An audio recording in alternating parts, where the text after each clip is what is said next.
I'm sure everyone knows about Bahubali 1 and 2, but for those who do not know, maybe don't know the details, in fact, I asked the producer before coming here, as to what figures should I quote. So it's the biggest blockbuster that Indian cinema has seen, $370 million for two movies. So, this is with Bahubali. And of course, it's not ended. There's a web series coming on Shivagami, there's a tabletop book, there's comics, there's so much more happening on Bahubali. So, the conversation will be nice, sometimes not nice. After 25 minutes, we will invite questions from the audience. But in case you're really bursting to ask something, you could try putting your hand up in between and I may take that. So, my first question to you is South Indian cinema. A lot of people believe that after Bahubali's massive hit, that South Indian filmmakers think they can dream really big now. How do you feel that you are the one who heralded that's brought in that change? No, I can't take the credit. I don't feel like taking the credit. Once in a while, there will always be a filmmaker who will think big. Sometimes there will be a president, sometimes there will not be a president. So, but for some people, obviously, Bahubali will give a confidence that you can think big, but not everyone who thinks big can make a big film. I myself don't know whether I'm going to make a big film. So it's only the dream, and you just go ahead with it with all your conviction, and so many things, so many people have to come together to make it big. Yeah. But regional cinema, there's always a boundary. Do you think that boundary is created by filmmakers? They believe that if I make a Telugu movie, it's for the sensibility of Telugu audience, or if it's Tamil, it's for Tamil audience. So what will actually enable regional media filmmakers, you think, to actually cross those boundaries and make cinema which sort of appeals to everyone? Or is that not possible in a country like India where the cultural differences are vast? Is Bahubali one of those rare movies? No, I don't think so. The boundaries are in your mind. I mean, practical boundaries will always exist. The networks or the distribution system, which has been used to certain kind of way of functioning for a long time, would not think of inviting everyone to get into their system. That's obvious, but that's a physical hurdle that you have to cross, which is not too hard. The real hurdle is in your brain. For me, I always say this. I work on human emotions, and I feel that human emotions are the same across any language, any culture. So if you, because I make films like that, for me, I think that is easy for me to cross boundaries. I really feel the hurdles are in your brain. It is not at all impossible. But what are the hurdles in your own brain, especially when Bahubali 1 became such a massive hit across India, and there was obviously a lot of pressure on how Bahubali 2 will turn out. So what are the mental barriers that you also had in making this film pan-Indian? See, for us, Bahubali 1, Bahubali 2 is not an afterthought. It's not like, okay, Bahubali 1, we had a hit level. No, let's use this to make another film. It is one story, because it's a big story, because we can't fit a 5-hour film into one part, we divided it into 2 parts. So it's not an afterthought. So it is always we are making one big story. Now, if we have like that, then we should be making Bahubali 3, which is much more easier for us to make money. So are you No. No, see, why we made Bahubali is because we had an exciting story. And my story is over with Bahubali 2. I don't have any other story left. If I have, then I will ask that question. So, but still, when you made it, did you always believe that it's going to work for all audiences? Yes. Why do you think so? Otherwise, we will be sinking. If we spend so much of money on it, if everyone across India are not going to see the film, if only my Telugu audience are going to watch the film, that we are going to see. So that was kept in mind by... I'm joking, but like I said, I truly believe that this film is going to appeal to everyone across India. Why is because it starts right from the beginning, where I have been reading the kind of stories, which always had a pan-Indian feel. I mean, basic inspiration is like from Mahabharata and Ramayana and all the Amar Kathas, and they are not region specific. They are pan-Indian stories. And my film had that kind of appeal. So, and the story had that kind of appeal, and I really believe that it would appeal to everyone. And that is the confidence even my producer had. That's the confidence even my all the technicians had. That's why we wanted to make it. So, but now when you're going to make a new movie, is that thought always in your mind, or are you going to make movies which is for the Telugu audience only? But you now think that when S.S. Rajamouli makes the movie, everybody is thinking, I want to watch it because it's going to be according to my sensibilities also. Is there pressure on the filmmaker in it? No. See, filmmaking is never pressure for me. Whatever films I make, the pressure comes towards the end of the film. As it's about to release, whether the film is going to become a hit or not, is the pressure that I experience. But when I'm conceiving the story, it is the best part. There is no pressure. Every moment is beautiful, as each and every scene falls into places. It's like a jigsaw puzzle. Everything is formed. It's a pleasure. At that time, I won't be thinking too much about how I'm going to market it, to which part of the country is going to be like. I won't be thinking too much about it. With the experience, I will have an idea. What kind of target audience I'm going to have. I have a rough idea, but I won't be thinking too much into it as the project is being formed in the initial stages. As it is being formed, then obviously we think of the commercial aspect of it, how much it's going to cost, and where are we recovering this money from, and what kind of audience it's going to reach.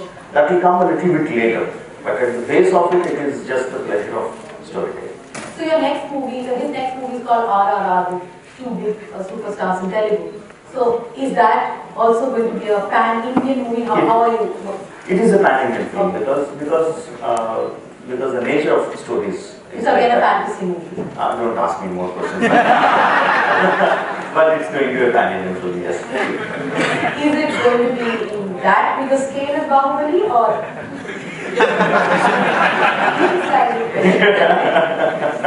So is it going to be at a large scale, or? It will be a large scale, yes. Okay. So, because we are sitting in Harvard, and I'm sure there are a lot of students from business school here, and there have been a lot of conversations happening on startups. So, as a movie maker, for the people who run their own companies or startups, what do you think is the lesson that they should take from the film industry? That are things not in your control, or are things in your? Is planning a huge part of it? Yes, planning is a very, very huge part of it. And there will be many things which will go out of control. But one thing that you can't let go out of control is your conviction and is your confidence. That is the one thing which you really have in your hand. And all other things come from the outside world. And if you have your conviction and your confidence and your whole team working, believing in your conviction, then you will find a way to overcome that. Sometimes you will be falling flat on your face, and but you've never had that experience. We had many experiences. Of your movies, because I thought all of them were commercial hits. Commercial hit is after the release of the movie. I'm talking during the making of the production. We faced many. Can you tell us? Okay. One of the biggest thing is when we were making Bahubali Part 1. And it's a big hit, it's collected so many crores and all that. But at that time, it is a daring attempt. At that time, the biggest collection that Telugu film made was some 80 crores or something, and our budget at that point was 250 crores or something. and every rupee was important, and we were working on such tight scales and everything, and suddenly the Federation called for a strike. The movie federation? The movie federation, yes, called for a strike, and the rule is that they have to give a 1 month heads up before they call a strike. They did it, and we had so many artists, so many sets and everything lined up. Stopping our production at that point of time was next to impossible. So we started asking them that, according to the rule, you have to give us a 1 month notice. I said, no, this is what we are going to. We are holding our talks with the producers, so we can't shoot it. So we said, okay, then do one thing. Basically, the strike is for rising the hike. So we said, okay, from today, by the end of your talks, whatever the rise of hike is there, we're going to pay you that. Okay. Don't stop our production. Because there's so much at stake. They said, no, you can't. And my producer got so angry. Yeah. And all of us got so angry, and we said, we decided that we are going to shoot no matter what. The light boys didn't come, okay, fine. The production boys didn't come, fine. We found an alternative for each and every of the 24 crafts. Some flight master came from Los Angeles. How many people are we talking about? We're talking about. See, our whole unit is at an average strength of 700-800 people. But at that time, we brought in about maybe 100 people from other industries. Not industries. Oh. It's a pan-India strike. So a pan-India strike in the sense it's a Telugu film industry strike, but they can't get people from. It's an all-India confederation, so no one will come work for us. So we got non-filmy people working for us. How many days did this go? This is some 16 days, 17 days schedule. It is more because why should we stop? No, we shouldn't stop. And there was ban on my cinematographer, there was ban on me, they banned me from the industry because we are going against the federation. We said we are not going to stop the film, whatever happens. And we did it. And the big thing we learned was, the surprising thing was, it was costing about 15 to 16 lakhs a day with the whole unit. And with this smaller unit, we were doing the same kind of work with 10 to 12 lakhs a day. We should have continued, but obviously we can't. So, I mean, today it seems not so big a thing, but at that point of time, it is like we are risking so much. All the effort that we put in, we are going against a lot many people. But just that, it's our film and we shouldn't stop our film. The conviction from the core team made us through. But the fact that you are S.S. Rajamouli and you had actors like Ranadar who got in trouble, does it also become easier for you to actually say no to that strike? But a smaller movie maker perhaps may not have, I mean, is that how industries work? That you also have your clout which you can use? That doesn't work. That really doesn't work. Anyone who has made, I'm not saying I'm a big person, but anyone who has made a little bit in any kind of industry will always know that your big clout, your big name, your connections will not work with any kind of union. You will also know that. It doesn't work like that. In fact, the persons who get hit by these unions and strikes are mostly the bigger people. They don't target the smaller people. So since you talked about planning, this is how much planning went into creating the virality of why did Bahubali kill Kattappa? I mean, I'm sure there was some thought into the virality.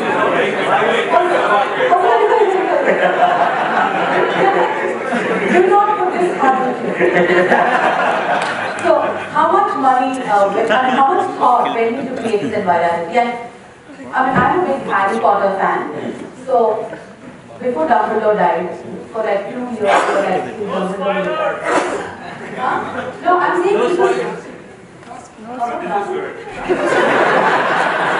Okay, so it was that much, right? The whole speculation. But I'm sure that it was also planned to a certain level. And you're someone who, your intervals for every movie, and that is not only Bahubali, all your other movies, your intervals are always better. The punch.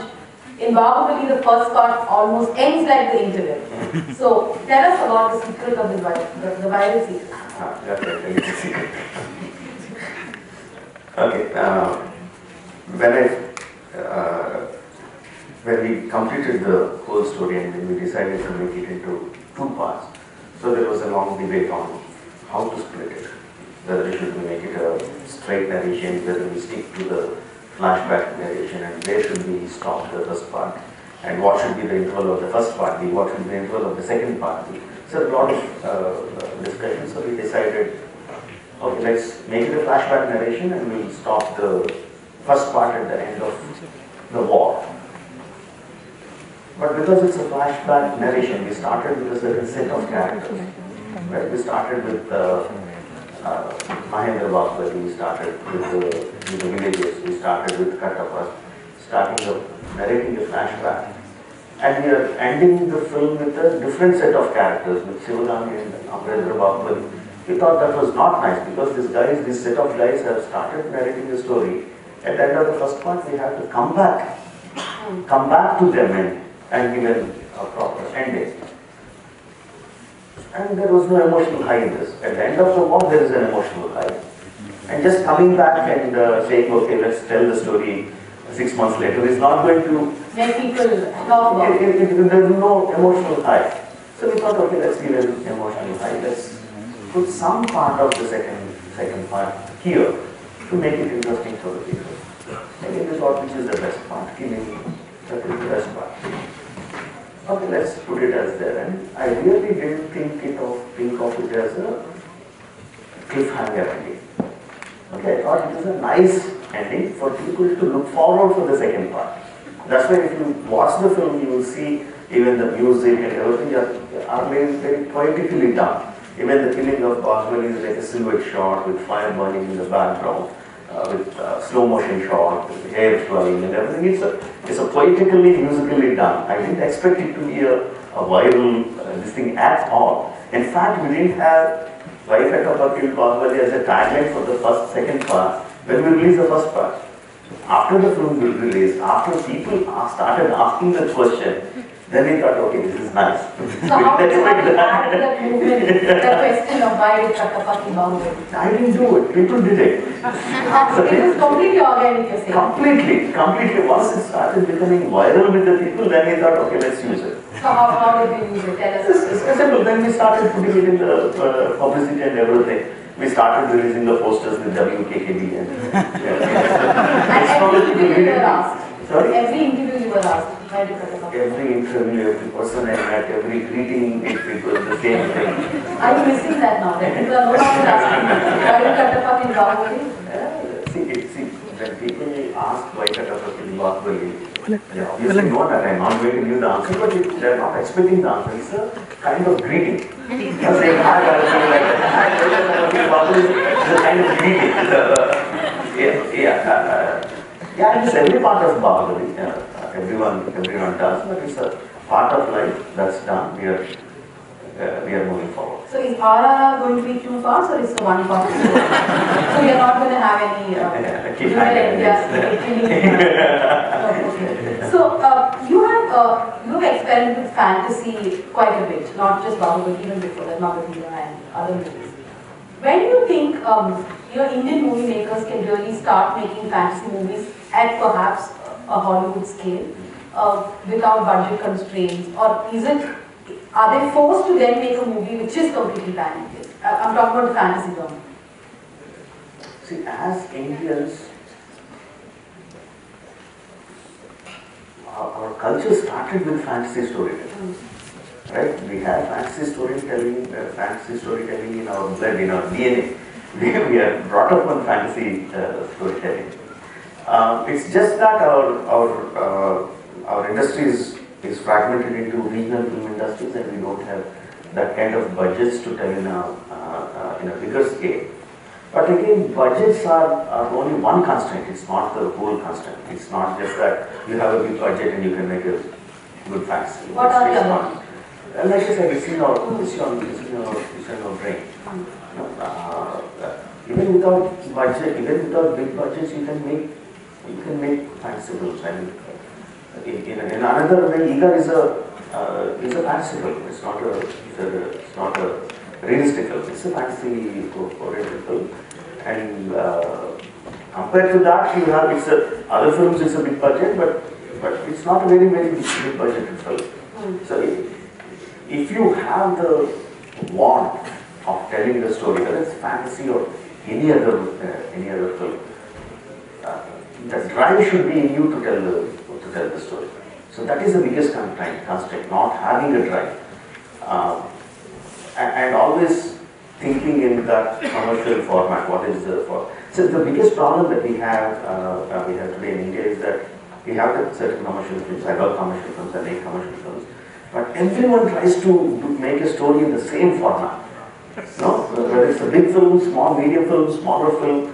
No, they write the same kind of story, the same kind of meter, whether it's for Rajnikant or whether it's for, upcoming new guy with some golden star, with some star, with some kind of There must be some actor with golden stars. Sorry?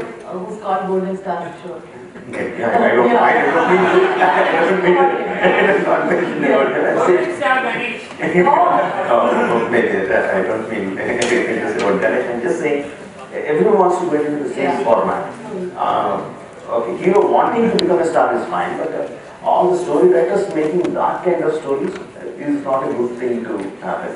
Then you are not exploring the stories that you want to tell. So that is the biggest constraint, not the budgets and all.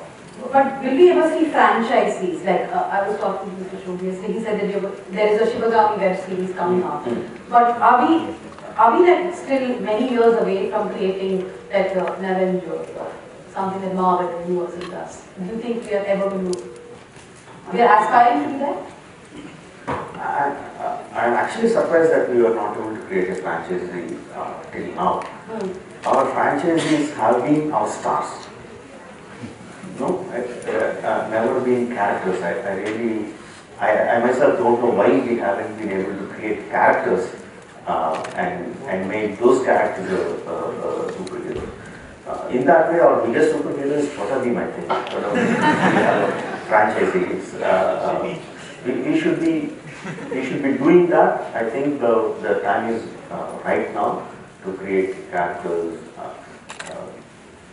out of which we can make a franchise. There are a lot about the actors. No, it's not about the stars. I mean, we can't. The stars. Yeah, because then you have to invest more into the character building, story building, invest time, money, everything into that to make a franchise. So now, just going to a different mode of question. How much do you think a filmmaker really owes to society? As in the movies, the stories that you tell. There is a lot of focus now on what cinema is speaking about, what is social messaging of cinema. So how much do you think a movie maker owes to society as to you tell a story, the structure of a story should be in a way that it does not affect social fabric? That's a big debate, right? Yes. So I'm just going to start. What is the message that you will? First of all, I don't give any kind of messages. I never felt a need to give messages to the people. And what kind of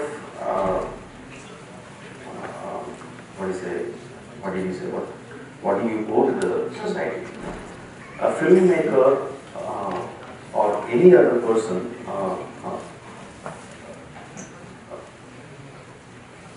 I don't know how to put it out. Let me reframe my answer. Yes, sure. So for example, there is a lot of discussion on how women are portrayed in movies, for example. So do you take that kind of... No, I don't. For me, we do our best for the society. We give the best to our society when we do our work to the best of our ability. That is the best way we can contribute to the society. For example, if you take Bahubali was saying like we spent 450 crores on the film. Where did we spend that money? Where did that money go? There were we started working on what is the number of people that worked on Bahubali, big and small. it came to 1 lakh plus. So 1 lakh plus people were working on that for 5 years. So we are giving their salaries or their remunerations or whatever for that period of time, and also the levels of working skills, go up to that extent. Today the VFX artist who worked on Bahubali is capable of working on any Marvel Universe work that has been assigned to him. The level of his skill set goes up to that level. I'm just saying as an example, whether it's a carpenter on the set of Bahubali, he is in the level of an art assistant or to a much bigger level. He can do much better work than what he did for before 5 years. That too after getting paid for what he was working. So this is the way that we contribute. When you make a good film, when you make a big film, or whatever film that you make, you're giving so much of I don't know how to put it. Whatever my answer. Back to society. Back to society. That's no, and your answer. I'm just coming to that point. As a filmmaker, that you go to the society, or many people think that when the question comes is that the other way of putting the question is that is the film only for entertainment or should be any message? The problem is with the word only. Entertainment is a big thing. A big thing. I remember my art director telling me this story. The story of storytelling. When did it start? How did it start? So when people were still in the hunting and gather stage, life was very difficult. They didn't know what the future was going to be, what tomorrow is going to be. It's a hard life. You go out, face many dangers, and you come back. And at the end of the day, when you used to sit around the fire, and then someone will start a story. The story would be anything, about a hero, about a comedy, about a tragedy, or anything. But that would make people let go of their daily troubles, forget their daily life for a moment, go into a separate life, emote through those people, whether it's laughing, crying, anger, whatever, and you feel refreshed to start your daily life next day. After centuries, even today, whether it's a doctor, whether it's a rickshaw or anyone, we still are not sure about the future. You need a way to let go of your daily life and emote in a different story.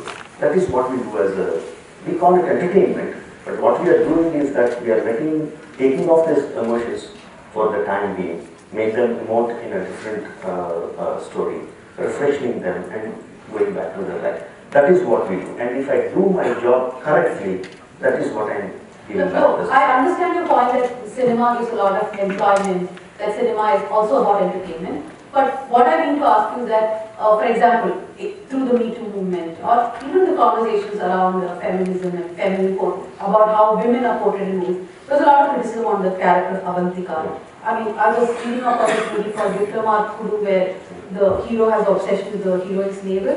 So, what do you think of those portrayals in your movies? Would you do those differently now because you have received criticism over those, or do you still, I mean, is that social messaging then right? Two different questions. Social messaging is different than what you're talking about. Portrayal of women. Especially Avantika's character was, that whole song was criticized quite a bit. Initially, the criticism of Avantika came through, it was deeply pained. I was very angry, and gradually I thought, okay, all kinds of people exist, it doesn't matter. Somehow maintain status quo, especially the Varna system, you sort of follow it. So, my auxiliary question to you is, when you said you don't want to change anything about Avantika, but so what most of the filmmakers in that session were saying is that if I am someone from the oppressed community, my stories are not being told from the prism of how I see it. It's like, for example, it's always the gaze of the upper caste, like for the women it's always the male gaze. So Do you believe that you have to start looking at things from a different perspective also, from a woman's perspective, from someone from an oppressed community? No, see, And to explain why you wouldn't change anything. no, when I tell a story which excites me, which emotes me, about what I feel great about telling the story. First of all, I should feel nice about telling the story. I should emote. No, it's not about, okay, what people are saying today. I don't look in that perspective at all. First, I should like the story. I should feel nice telling that story. And I tell that story to the people. And if there is someone who feels, okay, today there is some Me Too movement coming and someone feels very emotionally about it, and if someone feels there is a story to tell about that particular subject, and they should go ahead and make it. You can't ask, I mean you can ask, but you can't expect every storyteller to pick up a subject that you like.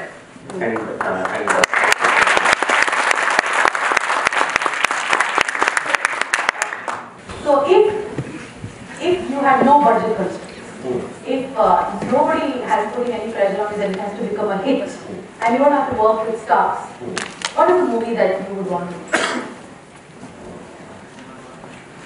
Yeah, Ramayana and Mahabharata, no doubt about it. Okay, so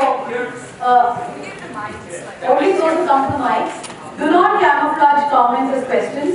I will cut you off if you do that. So ask your question. Hi, Mr. Rajamouli. I saw a Facebook post of yours in which you were carrying a sword with your cinematographer. What kind of creative differences you had in this process? I'm sure there were a lot of people involved in many departments during the filmmaking process, especially with the cinematographer. Sorry, I didn't get the question. I saw a Facebook post in which you were carrying a sword along with a creative director. He said, what creative differences did you have by making the movie? With my cinematographer. With everybody, man. So I'm Producer, did you sure. producer? Not much. The biggest creative differences I always have is with my father, the story writer. Most of them, no, actually there's no joke in it. I argue with him the most, and he criticizes me the most. And apart from that, I don't think I have any creative differences with anyone. And with your wife, she influences a lot of your cinema, I would believe. Yeah, there is no argument.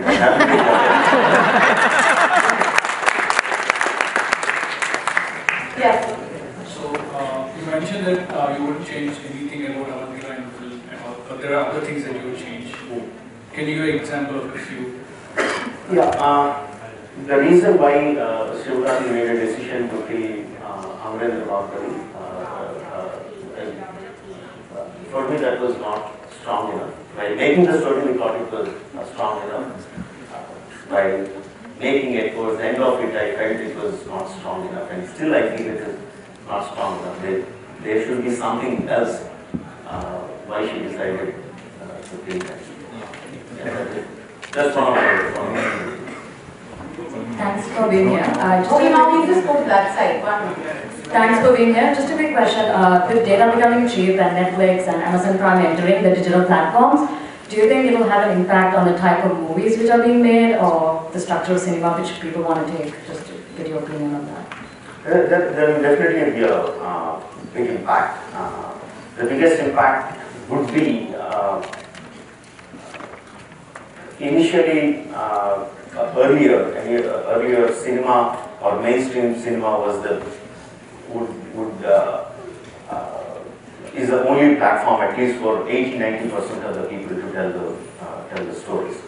And mainstream cinema had certain formats, so only you can enter into the mainstream cinema if you can tell your stories in those formats. But with all these digital platforms coming in, you can tell your story to different segments of people. So there is a chance of more kinds of stories. Now, the biggest criticism on Telugu cinema or Indian cinema is that we make many stereotypical films. Now we have a chance to make different kinds of films for different kinds of audiences at different budgeted levels. So I think that will make a very big impact on the next 10 years storytelling. Yes, please. I would like to ask you a question about soft power. So like you see, You can't. well, I would like to ask you a question about soft power.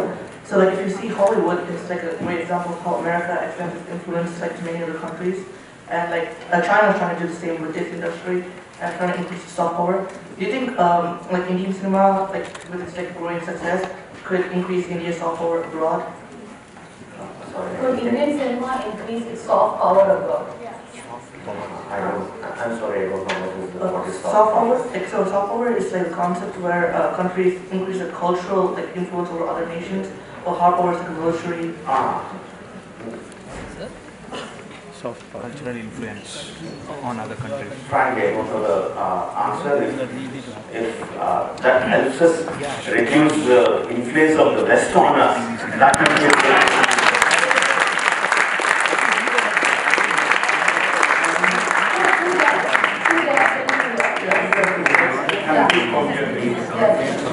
Sir, there are new tariffs are going on and filmmakers are making movies on politicians like this accidental Prime Minister, and I heard there is a movie coming on our Prime Minister Narendra Modi and Vivek Oberoi acting.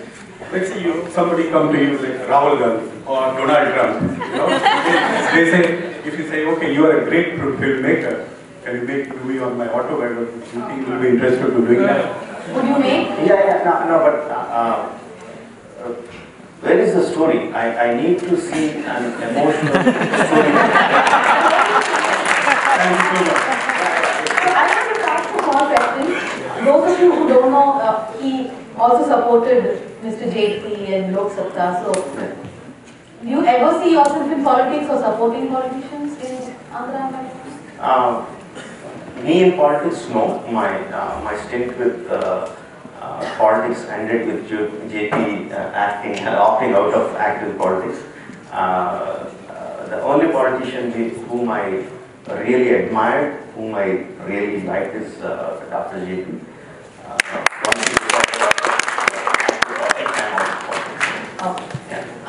yes. Okay. My name is Uday. The question to you is, now that you're super successful, you're a star yourself, you probably will draw the numbers just like an acting star, and people are looking up to you, like other industries, KGF, etc. Are you thinking about creating channels or avenues for newer actors or newer technical crew members, either to work with you or to probably have a studio like Dharma Productions or YRF or Aditya Roy Kapoor's company? Have you been thinking on those lines because now you have that? Create more opportunities. Actually, it's not about being a star or not about having a name for yourself. Identifying newer talent is an art itself. Art itself. I try to do that. Before possible, I try to do that, and I realized that I'm not that kind of person. I realized that it's a different art form. Identifying the talent and letting it grow is a completely different art by itself. Because the moment someone starts telling this story or telling something, I started putting my thoughts into it. And then I realized, no, this is not the way to do it. So you're comfortable with established stars? Not the stars. I'm talking more about the storytellers, not the stars. But he's saying about creating opportunities for new stars, new directors. Oh, you're talking only about stars. No, For everyone, actors, for everyone, directors, actors everyone. included, technical crew and all of that, and even if they're not working directly with you, probably have studios, like Karan Johar's studio, he doesn't work directly with them. Yeah, like I said, identifying new talent and nurturing that talent and letting it grow is a different art form itself, which I don't possess. But if I find someone, I'm keen to do it. I'm keen to do it. If someone like Shobhu is willing to do it, I definitely partner with him.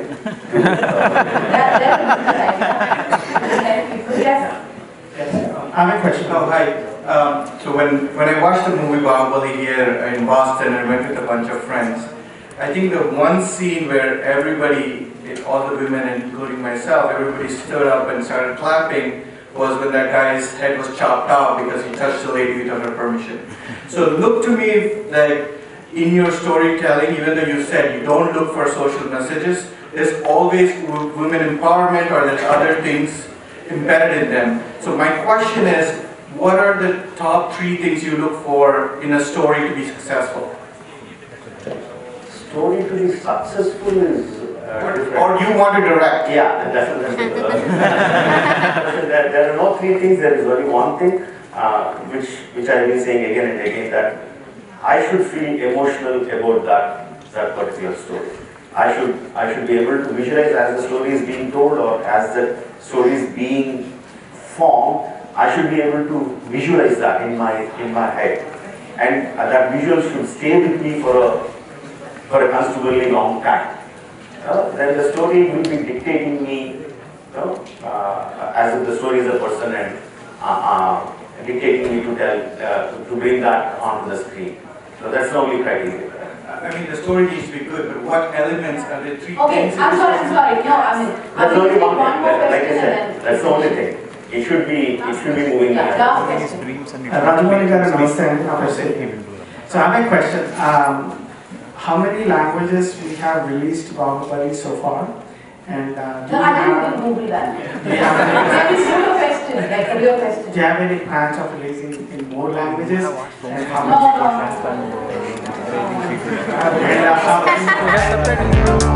much?